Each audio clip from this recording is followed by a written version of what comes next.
pemirsa, selamat berjumpa kembali. Saya MC Mariati kembali hadir untuk Anda.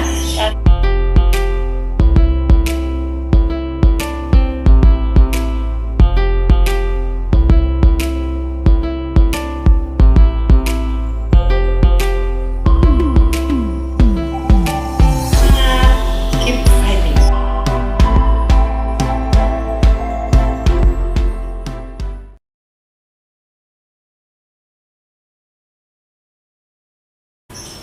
Hai pemirsa, selamat berjumpa kembali. Saya MC Mariati kembali hadir untuk Anda. Kali ini saya akan berbagi materi tentang effective communication skill. Memiliki keterampilan berkomunikasi secara efektif sangat menunjang kesuksesan Anda. Nah, di dalam kehidupan sehari-hari, banyak orang cerdas secara teknis, tetapi gagal di dalam membangun karir. Kenapa kira-kira? Saya menduga mereka tidak memiliki keterampilan berinteraksi dan berkomunikasi dengan orang lain. Mungkin dia memang cerdas secara teknis, mungkin dia memang cerdas secara hitungan atau apa itu ya. Nah, mungkin IP-nya 4 waktu kuliah dan dia pintar banget. Tetapi kalau tidak memiliki keterampilan berkomunikasi dan berinteraksi dengan orang lain, biasanya juga akan banyak masalah, akan mengganggu proses karir mereka.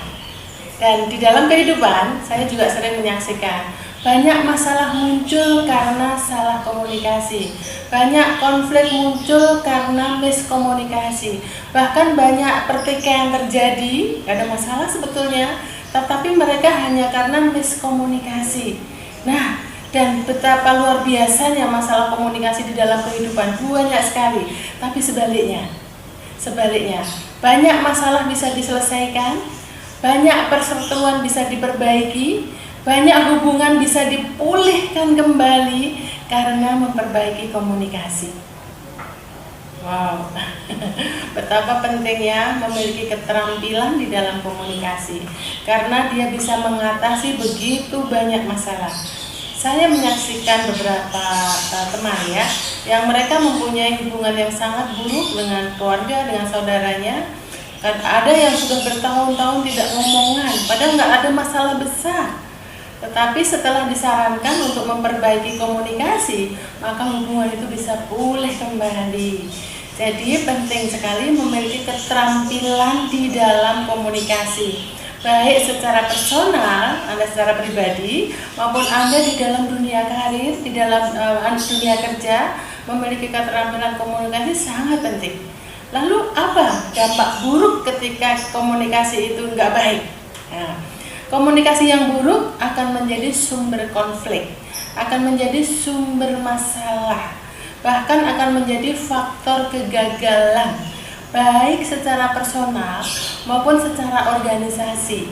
Di dalam organisasi yang sudah keren sekali membangun grand strategik yang sangat luar biasa, tetapi kalau tidak memiliki keterampilan komunikasi di dalamnya, komunikasi di dalamnya buruk, untuk mencapai itu juga tidak mudah. Saya salut pada beberapa organisasi yang mengirimkan timnya atau organisasinya mengundang para karyawan untuk training komunikasi, karena memang itu penting.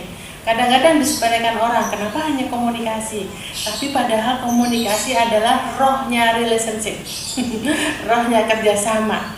Nah, kalau Anda memiliki kecakapan di dalam komunikasi secara efektif, maka manfaatnya banyak. Antara lain, Anda akan lebih sukses di dalam membangun karir, Anda lebih sukses di dalam bekerja sama dengan orang lain, Anda lebih sukses di dalam membangun hubungan dengan orang lain, Anda sukses di dalam negosiasi bisnis, sukses menjual, sukses menyampaikan ide-ide Anda.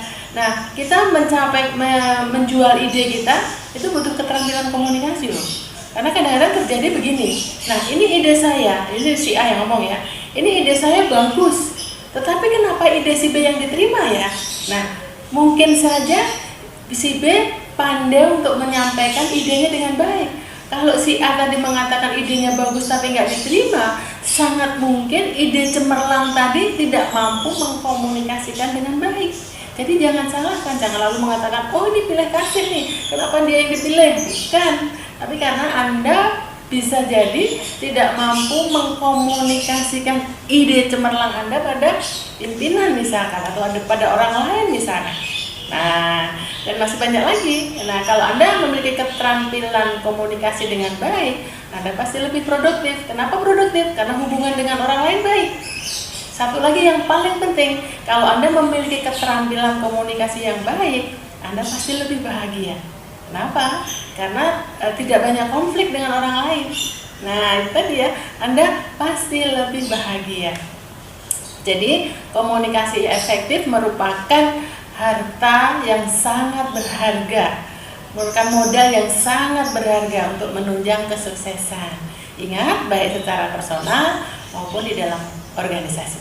Nah, sekarang apa sih pengertian komunikasi? Banyak definisi mengenai komunikasi, tapi saya mau ambil yang simpel-simpel aja ya. Komunikasi merupakan proses menyampaikan ide, perasaan, gagasan, pikiran kepada orang lain, dan orang lain bisa menangkap dengan baik dan feedbacknya kepada kita sesuai dengan yang kita pikirkan. Nah, jadi di dalam komunikasi itu ada orang yang menyampaikan yang sebagai komunikatornya, kemudian ada media untuk menyampaikan pesan kepada orang lain, bisa secara langsung, bisa juga melalui media, melalui handphone atau melalui surat atau apapun itu kepada komunikan. Nah, harapan dari yang menyampaikan komunikatornya tadi adalah feedbacknya yang kembali ke kita itu sesuai dengan yang kita harapkan. Ya, sesuai dengan yang kita harapkan. Kalau kita sudah menyampaikan dengan baik, ternyata mereka tidak menangkap dengan baik dan feedbacknya ke kita itu bukan seperti yang kita harapkan, ingat, mungkin saja memang banyak masalah di situ. Tapi yang pertama kita lakukan adalah koreksi diri dulu. Apakah kita sudah menyampaikan dengan baik atau belum? Apakah kita sudah menyampaikan dengan jelas atau belum? Memang sangat mungkin karena yang menerima komunikannya, yang menerima komunikasi kita itu adalah dia gagal paham, dia tidak paham dengan apa yang kita sampaikan, daya mengertinya rendah, itu memang sangat mungkin. Tapi sebelum mengoreksi orang lain, kita memang harus koreksi diri kita sendiri. Apakah sudah cukup jelas saya menyampaikannya? Nah, kadang-kadang saya melihat orang lain, kan saya sudah bilang, kan saya sudah sampaikan. Nah, karena nggak paham yang disampaikan. Nah, makanya komunikasi itu harus disampaikan dengan jelas, kembali ke kita, feedbacknya sesuai yang kita harapkan. Kalau nggak sesuai, dicari kesalahannya di mana. Dicari, bisa jadi kita yang salah, bisa jadi ada masalah yang lain yang bisa membuat tidak sampai dengan baik. Nah, tujuan komunikasi banyak sekali. Mungkin Anda mengkomunikasikan itu hanya sekedar menyampaikan informasi pada orang lain, atau mungkin Anda ingin membujuk orang lain. Misalkan pada saat Anda menjual, itu komunikasi persuasif. Anda membujuk orang lain supaya orang lain mengikuti apa yang Anda pikirkan, mengikuti apa yang Anda inginkan. Itu namanya komunikasi persuasif. Atau mungkin untuk menyelesaikan konflik. Untuk menyelesaikan konflik itu butuh komunikasi. Nah, jadi konflik akan teratasi dengan baik, dengan cepat, dengan efektif kalau kita bisa memiliki keterampilan komunikasi yang baik, membangun hubungan, mengambil keputusan juga dibutuhkan komunikasi. Kemudian menyampaikan ide, memperbaiki segala macam negosiasi dan lain-lain, itu tujuannya ya. Nah, apakah kalau kita sudah mengerti cara komunikasi yang baik, teorinya tahu, caranya tahu, lalu kita praktekkan, apakah selalu nggak ada masalah? Belum tentu, karena ada banyak hambatan-hambatan di dalam komunikasi. Apa hambatan-hambatan di dalam komunikasi? Salah satunya adalah perbedaan persepsi. Nah, perbedaan persepsi bisa menimbulkan salah komunikasi, sehingga menimbulkan masalah, menimbulkan hambatan juga. Misalkan nih ya, saya persepsinya misalkan dalam sebuah pabrik, di dalam produksi, saya bagian keuangan mempersepsikan adalah produksi yang baik itu nanti bagaimana caranya supaya biayanya murah, bagaimana membuat produksi biayanya murah. Saya akan komunikasikan terus biaya murah, biaya murah, biaya murah. Sementara bagian produksi akan memikirkan bahwa kita produksi yang bagus. Nah, padahal bagus itu kadang-kadang biayanya tinggi.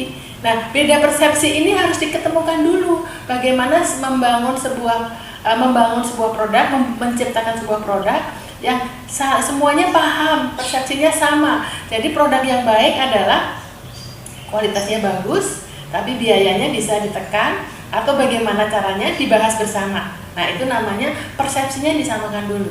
Atau mungkin di dalam hubungan komunikasi di dalam keluarga. Nah, yang satu persepsinya yang berbeda, yang satu sudut pandangnya berbeda, nggak ketemu. Kalau nggak ketemu berarti perbedaan persepsi ini mesti diatasi dengan cara disamakan dulu. Biasanya saya tanya, maksudmu gimana sih? Nah, maksudku, oh begitu. Oh iya deh, kalau begitu begini kita sama-sama lakukan begini. Nah, itu yang namanya kita menyamakan persepsi supaya hambatan itu bisa diatasi. Kemudian ketidakkonsistenan vokal juga akan menjadi hambatan di dalam komunikasi. Tidak konsisten vokal itu gini misalnya, ini orang berbicara nadanya tinggi seperti marah, padahal dia nggak marah.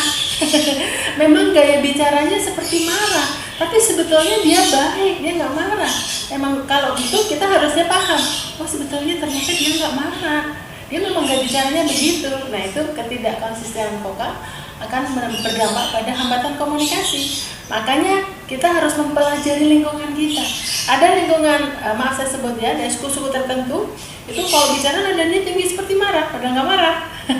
Nah, sekarang kita harus paham kalau ada orang seperti itu, kita harus sadar bahwa dia nggak marah, dia memang begitu. Nah, bagi orang yang memiliki nada tinggi tadi, belajar dong, dia ada lingkungan seperti apa, menyesuaikan diri, nadanya diatur supaya nggak dikira marah. Nah, itu tadi termasuk hambatan di dalam komunikasi. Hambatan yang lain adalah perbedaan bahasa. Nah, perbedaan bahasa juga menimbulkan problem yang besar ya. Saya sering sekali dapat curhatan nih dari orang teman-teman di luar kota sana. Mereka berkumpul bekerja di lingkungan daerah, dan dari daerahnya mereka masih menggunakan bahasa daerah, sementara ini kan bahasa Indonesia. Nah, gitu. Juga di sebuah perusahaan yang saya hadir di sana, pimpinannya orang Korea nih. Nah, sementara anak buahnya semuanya tuh orang Indonesia. Mereka kadang-kadang perbedaan bahasa itu menjadi hambatan komunikasi.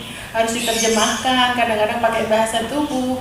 Kadang-kadang kita bicara biasa, bicara baik-baik saja, tetapi karena wajah kita kelihatannya serius gitu, mereka tersinggung, dikiranya ngomongin. Nah, kayak gitu. Itu perbedaan. Padahal enggak, padahal kita memang cara ekspresinya begitu. Itu namanya hambatan di dalam perbedaan bahasa. Nah, hambatan yang lain adalah emosi. Orang yang emosian, dalam hal ini adalah emosi negatif. Orang yang pemarah biasanya banyak hambatan komunikasinya, dikit-dikit marah, dikit-dikit emosi. Orang yang suka marah, suka emosi itu pikirannya nggak jernih. Nah, orang yang pikirannya nggak jernih, gampang emosi, itu menjadi hambatan di dalam komunikasi. Nah, jadi penting kita memperbaiki diri dalam hal ini. Gagal paham, gagal paham itu bisa masalah memang tidak mengerti, tidak memahami. Bisa jadi karena telepon misalnya nih sinyalnya buruk, jadi nggak paham, ada yang hilang. Ada yang tidak terdengar, ada yang hilang dari kalimat itu. Jadi akhirnya membuat orang lain gagal paham. Nah, itu dicari hambatannya ada di mana. Kemudian distorsi itu biasanya terjadi karena komunikasi berantai ya. Ada gosip nih dari sana, berita awalnya begini, ditambahin, dikurangin sampai jauh akhirnya menjadi gosip yang sangat buruk. Nah, itu terjadi distorsi, ada pengurangan sehingga maknanya menjadi berbeda. Nah, sekarang kita masuk pada bentuk-bentuk komunikasi. Bentuk komunikasi sebetulnya dibagi menjadi dua pada umumnya, yaitu dalam verbal dan non-verbal. Nah, komunikasi di dalam verbal itu bisa dalam bentuk tulisan, dalam bentuk lisan juga bisa. Nah, komunikasi dalam lisan biasa seperti kita sampaikan. Kalau komunikasi dalam bentuk tulisan itu seperti surat, email, WA sekarang. Nah, sekarang komunikasi lewat WA sudah sangat biasa sekali, baik itu secara non formal maupun formal. Jadi kita juga harus meningkatkan keterampilan kita di dalam menulis bahasanya, verbalnya harus bagus. Kenapa? Karena bisa salah paham orang membacanya. Jadi jangan sampai kita salah paham karena verbalnya nggak bagus atau verbalnya nggak ada titik koma. Nggak ada titik koma bisa berubah arti loh. Misalnya nih, gini nih. Menurut informasi sekretaris pimpinan pergi keluar kota. Nggak ada titiknya, nggak ada komanya. Nah, Anda akan menduga bisa jadi dua hal yang Anda duga. Sekretaris yang pergi atau pimpinan yang pergi. Nah, hati-hati menulis verbalnya. Kalau Anda yang menghendaki yang pergi sekretaris, komanya di mana? Kalau yang pergi pimpinan, komanya di mana? Anda pasti tahu. Anda pasti tahu, nggak saya jelaskan ya. Jadi hati-hati, komunikasi secara verbal juga membutuhkan ketelitian. Nah, sekarang komunikasi yang nonverbal itu bisa terdiri dari bagaimana nada suaranya Anda, kemudian bagaimana ekspresinya Anda, itu bagian dari komunikasi nonverbal. Hati-hati, nada suara itu penting. Tadi sudah disampaikan di depan. Nada suaranya seperti gembira, seperti marah, seperti serius, seperti cuek, seperti nggak peduli, itu ada di dalam nada suara. Kemudian untuk visualnya adalah bagaimana ekspresi Anda ketika bicara, bagaimana raut wajah Anda, bagaimana bahasa tubuh Anda. Nah, itu penting. Nah, saya biasanya lebih suka mengelompokkan menjadi tiga, verbal, vokal, visual. Nah, ini setiap kita bahas komunikasi mesti tiga V ini pasti muncul. Karena memang ini komunikasi, verbal, vokal, visual. Nah, menurut penelitian, verbal itu 7% saja. Vokal 38% dan visual adalah 55%. Nah, berarti apa ini artinya? Hati-hati visual Anda, hati-hati dalam visual Anda, karena itu banyak sekali mempengaruhi komunikasi Anda. Kita mulai dari yang pertama. Verbal yang baik itu yang bagaimana? Verbal yang baik adalah verbal yang jelas. Verbal yang jelas, verbal yang ditulis tanpa ada makna ganda tadi yang tadi sudah saya sampaikan. Titiknya di mana, komanya di mana? Karena itu sangat berdampak. Jedanya di mana? Kalau ngomong langsung ya jedanya di mana? Kalau itu verbal yang tertulis, ya yang tertulis bukan lisan, itu juga yang membedakan arti itu adalah titik, koma, ya, tanda tanya, tanda seru ataupun apa, ya, tanda-tanda bacaan itu ya, itu penting sekali dimasukkan. Memang itu penting. Kemudian mudah dipahami orang lain, ya. Nulis verbal jangan terlalu banyak, bahasa dalam verbal atau mungkin lisan itu pakailah verbal yang mudah dipahami orang lain. Sederhana saja, tidak berbelit-belit. Simple. Makin simple verbal itu makin bagus. Dan Anda menjadikan verbal itu sukses kalau feedbacknya sesuai yang Anda harapkan. Nah, berarti verbal Anda sukses. Dan pastilah buatlah verbal yang berdampak positif. Ya. Nah, Anda ingat, Anda bisa membangun atau menghancurkan orang lain hanya dengan kata-kata. Ingat ya, Anda bisa membangun atau menghancurkan orang lain hanya dengan kata-kata. Dan Anda bisa memilihnya. Baik yang mau yang mana Anda bisa memilihnya. Dan itu simpel saja. Anda bisa melakukan dua-duanya. Nah, ada verbal yang masuk kategori killer word, ada verbal yang masuk kategori magic word. Kalau verbal masuk killer word, itu tidak hanya berdampak pada orang lain menyakitkan. Ya, killer word itu setiap kata-kata menyakitkan. Setiap kata-kata membuat orang lain nggak tenang. Setiap kata-kata membuat orang lain tidak nyaman mendengarkannya. Pernah nggak Anda ketemu orang yang setiap omongannya menjengkelkan, setiap omongannya nyelekit, tidak menyenangkan? Nah, itu berarti dia tipe orang yang killer word, verbalnya tidak menyenangkan. Sebaliknya, magic word, ada orang, kenapa ya kalau deket dia itu teduh banget, setiap omongannya, setiap katanya itu membangun, menyemangati, menghibur, menyembuhkan luka hati. Nah, itu mereka karakter orang yang memiliki verbalnya adalah magic word. Anda boleh bisa memilih loh, mau kata-kata yang kasar, menyinggung, menyindir, atau kata-kata yang menghibur, menyenangkan orang, membuat orang percaya diri. Nah, Anda bisa memilih. Nah, saya tentu menyarankan Anda koreksi verbal Anda. Koreksi verbal Anda dan pilihlah yang magic word. Memilihlah verbal yang baik. Ingat, verbal yang baik akan berdampak pada raut wajah Anda sendiri. Kalau Anda verbalnya buruk atau killer word, pasti Anda wajahnya pun nampak jelek. Karena apa? Ngomongin jelek itu hatinya ikut jelek, berdampak pada ekspresinya yang jelek. Nah, jadi kalau ingin tampak muda, tampak cerah, tampak ceria, verbalnya bagus. Verbal yang bagus, ekspresinya juga bagus. Nah, hati-hati ya, hati-hati. Pilih verbal yang baik. Nah, karena itu yang termasuk golongan orang yang magic word. Nah, sekarang kita masuk ke yang berikutnya. Intonasi. Nada suara. Nada suara sangat mempengaruhi makna. Verbal Anda boleh sama, tapi kalau nada suara Anda jelek, Anda diartikan jelek. Anda hanya mengatakan begini. Saya panggil asisten saya di tempat yang berbeda, saya panggil. Saya dengan nada suara yang pertama ya. Dewi, kesini sekarang. Saya coba yang kedua. Dewi, kesini sekarang ya. Nah, sama-sama nyuruh kesini. Yang kedua Dewi lebih nyaman. Tapi yang pertama pasti, aduh, ibu kenapa ya? Ibu sepertinya marah. Nah, padahal verbalnya sama. Nah, jadi nada Anda itu penting. Jadi buatlah nada yang membuat orang lain enak. Intonasi Anda diperhatikan. Bagaimana intonasi Anda selama ini? Keterampilan mengelola nada suara akan memperbaiki komunikasi Anda dengan siapapun. Ya, dengan siapapun, ini penting ya. Efek dari nada suara itu macam-macam ya. Ada intonasi rendah atau intonasi tinggi. Ada intonasi tinggi itu Anda akan nampak ceria, semangat, itu positifnya. Jadi nada suara tinggi ataupun rendah, dua-duanya ada efeknya. Nah, nada tinggi positif itu menyemangati, gembira, ceria. Nada tinggi negatif itu marah, jutek. Nah, itu nada tinggi ya. Nah, sekarang kalau intonasi rendah juga ada yang positif, ada yang negatif ya.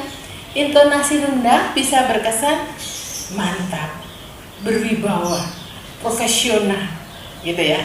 Tapi nada rendah yang negatif itu bisa terkesan cuek, malas, tidak bersahabat. Nah, sekarang kembali koreksi bagaimana intonasi Anda, termasuk yang tinggi atau termasuk rendah. Kalau mau tinggi, pakailah yang positif. Kalau mau rendah, tetap pakailah yang positif. Anda mau pilih mana? Sesuaikan tujuan. Karena kita memang harus mengelola nada suara. Sesuaikan tujuan Anda. Kalau Anda memanggil karyawan untuk menasihati, ya nadanya rendah, pelan. Tapi kalau Anda mau menyemangati dia, nadanya tinggi, lebih cepat ngomongnya. Misalkan begitu ya, misalkan begitu. Oke, sekarang visual. Visual ini dampaknya lebih besar. Maka Anda mesti berhati-hati komunikasi secara visual. Nah, komunikasi secara visual komponennya adalah ekspresi Anda, wajah Anda. Ya, ekspresi Anda itu penting. Bahasa tubuh Anda, apakah Anda metenteng, apakah Anda nampak hormat, nampak menyepelekan juga bisa. Mungkin cara contohnya gini ya, Anda berjabatan tangan. Anda berjabatan tangan dengan orang lain, tetapi wajah Anda, mata Anda agak wajahnya terdongak sedikit dan memandang rendah. Nah, itu sudah menyepelekan orang. Tapi Anda begini dengan menatap wajahnya, itu sudah ekspresinya respect. Nah, itu yang disebut dengan body language. Cara Anda duduk, cara Anda berdiri, ada orang lain masuk ke ruangan Anda, apakah Anda cuek begini atau hai, apa kabar? Nah, itu ekspresi Anda. Nah, itu juga penting dan itu juga menentukan keberhasilan Anda. Penampilan Anda juga masuk visual. Nah, tatapan mata Anda, senyum Anda itu bagian dari visual. Cara duduk Anda. Nah, coba Anda perhatikan di dalam layar ini. Bagaimana cara duduknya? Coba perhatikan, lihat duduknya. Duduknya kita tahu, ini duduk orang bete, ini duduk orang jengkel, ini duduk orang marah, ini duduk orang yang keren sekali. Coba perhatikan di sini. Nah, lihat kan? Ada perbedaan. Sekarang lihat juga di layar.